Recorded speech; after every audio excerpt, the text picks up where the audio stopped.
Not legally. I understand that legally it's a very high bar. I'm I, saying as a I think that citizen. it's going to be demonstrated that it was not legal. I think there's going to be criminal liability that attaches to that. And the fascinating part for me that I know you want to get to is that the administration decided not only to shoot its mouth off early, but to do so dishonestly. I find that absolutely fascinating and potentially telling of some things that we wish were not true. Agreed, agreed. But in some small attempt to appear fair and balanced, no trademark infringement intended, uh, let me throw out some statements from Minnesota officials. Governor Tim Walz compared aspects of of General ICE actions to the Holocaust and to Anne Frank's hiding, arguing that federal immigration enforcement is terrorizing communities, particularly in the wake of the two fatal shootings within 2 weeks of each other. Minnesota Attorney General Keith Ellison said he was, quote, so concerned that the video is not being preserved that he sought a court order to protect all the evidence in this case, learning from the good situation where all the evidence was seized by the FBI and not being shared. Minnesota officials asked a judge to limit the federal immigration surge and preserve evidence in the Preddy case. Um, and then, in general, Minneapolis police and civil liberties advocates have called for more transparency and accountability in how federal agents operate within the state. Now, we've long said Minnesota's not handling this correctly either, in general. Not Uh, only not correctly, but badly. Badly, yes. They themselves are putting their citizens at risk by refusing to cooperate and provide basic policing support to whatever nonsense the Trump administration may or may not be doing in the state. We understand that.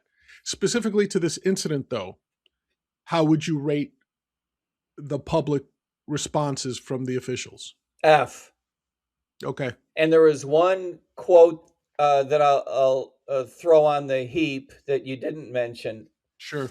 And the ones you did mention were bad enough. I think Ellison, including in his suit, the idea that the federal government might not be preserving evidence, that was a really bad idea. That was absolutely politically motivated. It was motivated to embarrass people.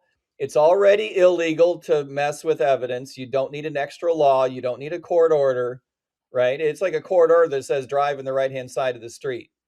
If someone if someone served you an order that said that, I think you'd be upset. It's just grandstanding.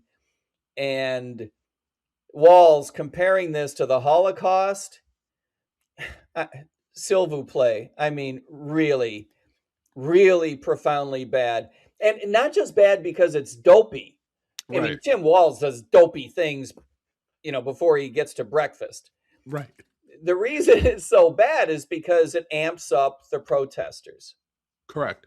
What he should be telling protesters is do it legal, do it safe, keep your distance. It is not legal in Minnesota or anywhere else to impede law enforcement, whether it's MPD, Minnesota State, whether it's federal. You cannot get in the way. Don't stand in the street. By the way, don't blow the whistles.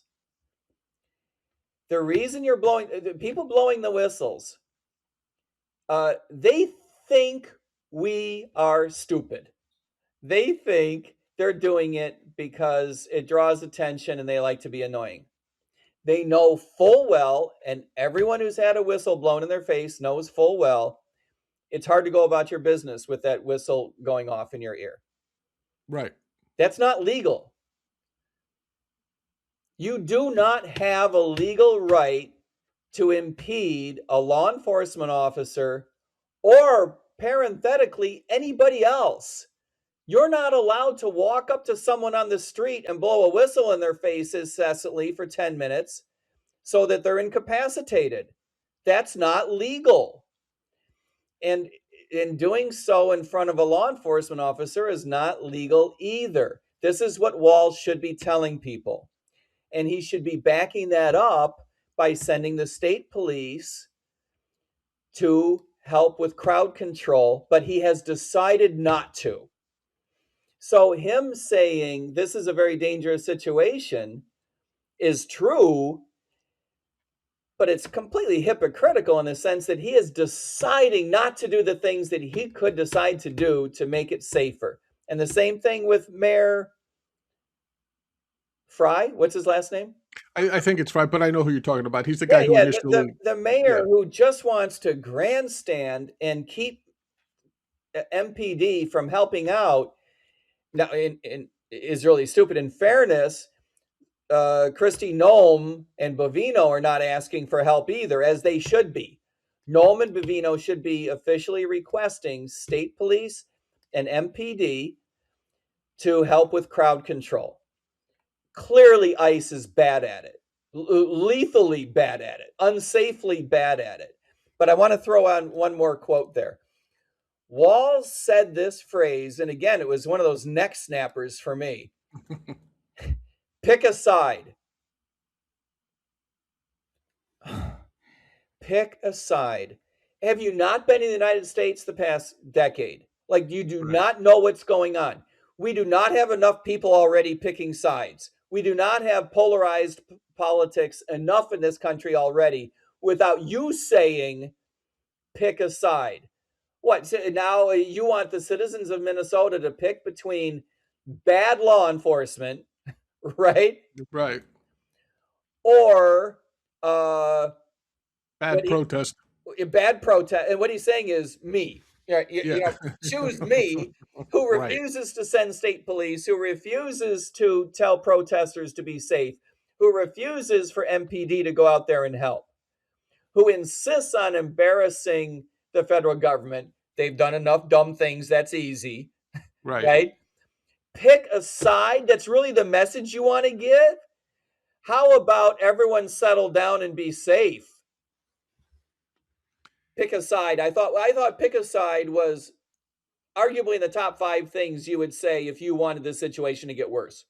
And by the way, again, even if that was your position, it could have been presented in a much better way.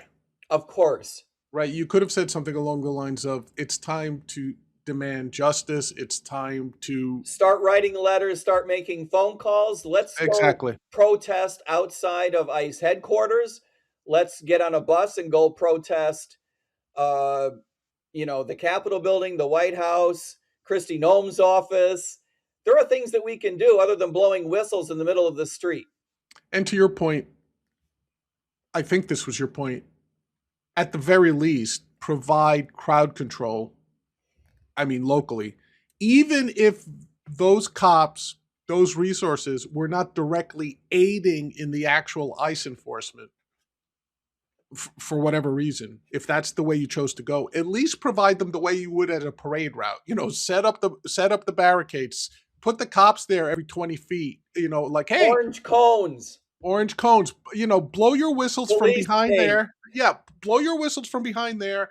Take all the video you want. We're here to protect you and to make sure you guys don't get shot by overzealous ICE agents. Like, I think even if Walz and the mayor took that position, we will not directly aid any of these enforcements, but we're here to protect our own That citizens. is exactly how it should go. I'll tell you something else. My own personal experience is when the sergeant says, might grab 3 guys and go set up a perimeter over there, keep the crowd right, blah, blah, blah. The conversations that you have with your citizens are invaluable. Of course, of You're a course. local cop, you're standing at the tape, right? Now, 50 feet behind you is a member of their community dead, right? This happened Right. in the community I worked all the time, unfortunately, very violent, Right. spurts of violence. Community is upset. People are upset. They want to know what happened. Whether it was police involved or not, they're upset. When you stand at that police tape and you're holding up your hands, hey, folks,